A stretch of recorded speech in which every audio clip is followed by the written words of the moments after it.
إنها صانعة أمل بقلب مليء بالرجاء والصبر. مدت حبل نجاة للاجئين والمهاجرين ممن يركبون البحر مسلمين أقدارهم للمجهول، تمنحهم طاقة وأمل بحياة جديدة. نتابع. نحن طلعنا طالعين يعني التابوت بالبحر، ما عارفين هيك. 200 نفر، البقية حاليا بتاع 7-8 أنفار.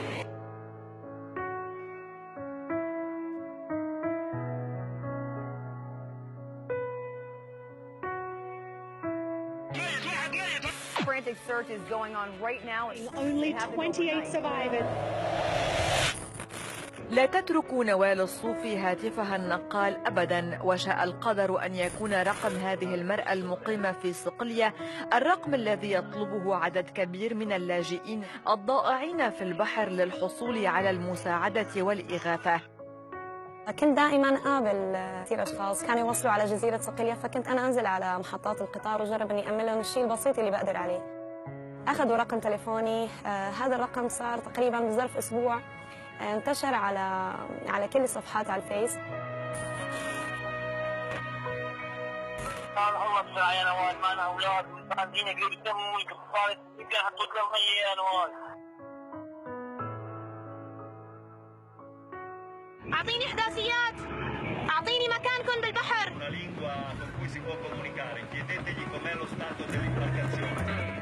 أنا ما بقدر أقول عدد الناس يلي أنقذت. المنقذ بالبحر هو رب العالمين، أنا كنت سبب. تبكي العين وأنت تشبح. أنا حضرت مولود ولد في مركب، وصلنا ندعو الله بس وصلوني قاعد يبص الزبات.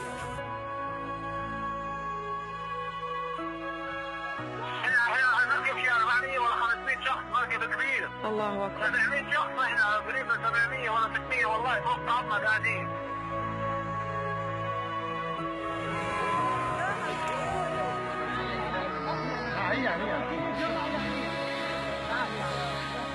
أنا بتذكر إنه موبايلي كان يرن من الساعة 10 بالليل للساعة 6 الصبح. خلاص وصلت بخير يا عمري.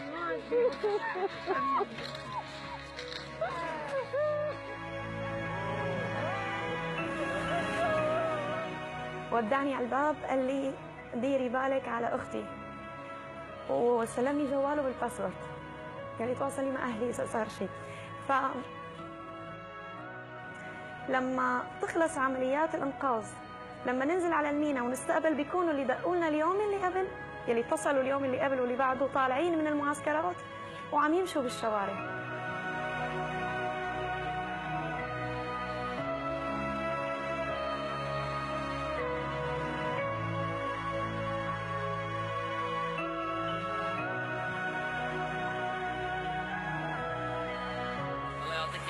يا أنسة نوال، وكثر الله خيرك وكثر من أمثالك ويعطيك العافية. نحن الحمد لله وصلنا بخير وسلامة، والفترة الجاية ياخذنا وأمورنا كلها تمام. وتحية خاصة من شعب حماه ومن جروب أبو عبدو إلك خصنص.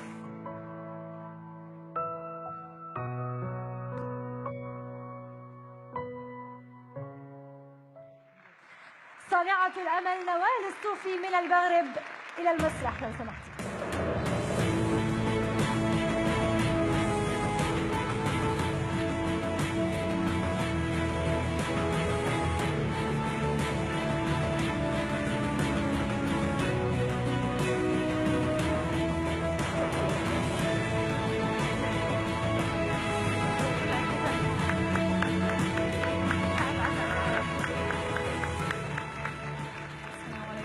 عليكم السلام ورحمة الله. نوال، أنت مشهورة بين السوريين، وهذه الشهرة اللي تسوى. واسمك يطلق عليه ماما نوال. والله وحده يجازيكي على الأرواح اللي أنقذتيها، ما في ولا جائزة توفي حق ما فعلتيه لهؤلاء اللي في البحر.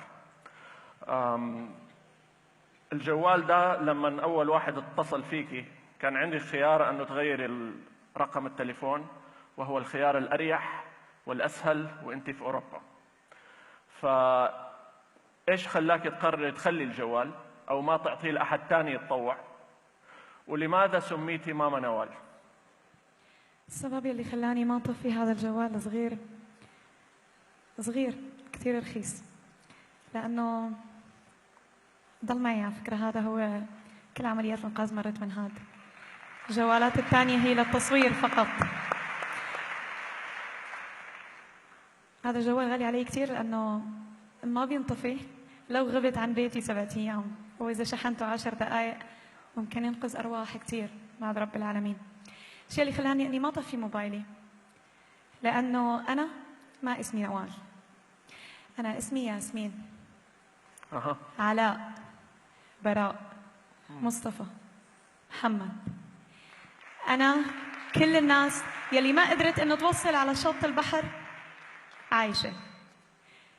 أنا كل الناس يلي ضلوا بأعماق البحر الأبيض المتوسط. فكانت مسؤولية كثير كبيرة، فأنا ما طفيت هذا الرقم. كلمة ماما نوال إلها كذا سبب، واحد منهم هو الإحساس يلي بيكون موجود بقلبي باللحظة اللي بيتصل فيني حدا من البحر. بحس إنه عن جد هو جزء مني. بحس إنه اللحظة اللي عم يتصل فيني هي اللحظة اللي مثل أم لما بتكون عم تتوجع وعم تدق لحدا مشان تروح للمشفى إسعاف. اللحظة اللي بتبين البارجة، هاي اللحظة هي لحظة الولادة، اللحظة اللي بيبين ضوء البارجة. ولما المهاجرين بيقولوا لي يا نوال، عفوا يا ماما نوال، صرنا بأمان، شفنا البارجة، هاي اللحظة بتسوى الدنيا كلياتها. والسبب الثاني لكلمة ماما نوال، أنا بنت عربية شابة ومسلمة. كلمة ماما نوال تخلق حاجز للحب القوي يلي موجود بيني وبين الناس اللي بيستقبل كل يوم. نوال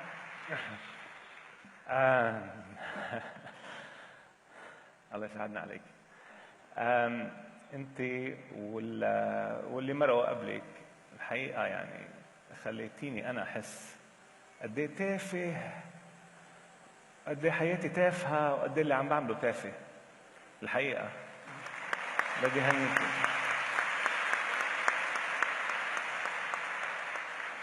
عندي سؤال.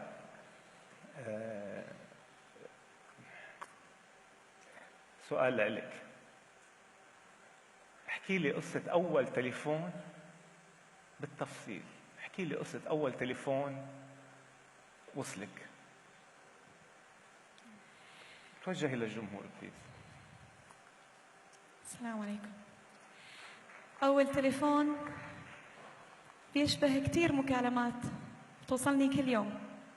مضمونه هو نحن عم نغرق، في معنا أطفال، في نساء، الموج عالي يا نوال، هون ما في بوارج، ما عم نشوف حدا، مشان الله الحقينا المي موجودة بالمركب، نحن عم نجرب إنه نطلع المي من المركب لبرا، بس ما بعرف إذا حتوصل بارجة الإنقاذ لعنا وحنكون لساتنا أحياء. مكالمة مثل هاي قادرة إنه تغير حياة أي إنسان.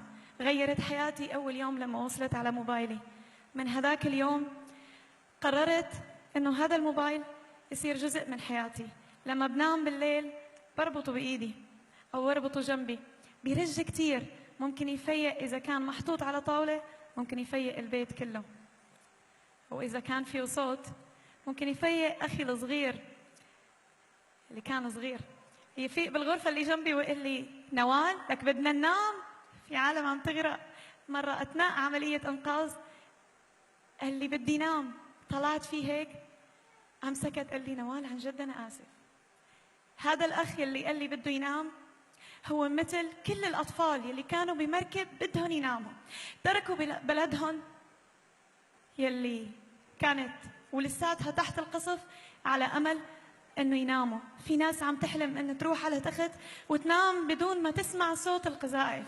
فأنا عم أتعامل مع ناس أموات وليس أحياء. فالتعامل مع شخص فاقد حياته ببلده وفاقد حياته بالبحر هو مثل إنك تجرب إنك تزرع أمل بعيون شخص مات. فلما بتزرع هذا الأمل بتوصل رسالة قوية جدا، وهاي الرسالة والحمد لله وصلت لكتير شباب من جيلي قابلوني وكفوا المشوار مثل الشيء اللي أنا عم ساويه كل يوم، وموجودين بأوروبا بكتير دول.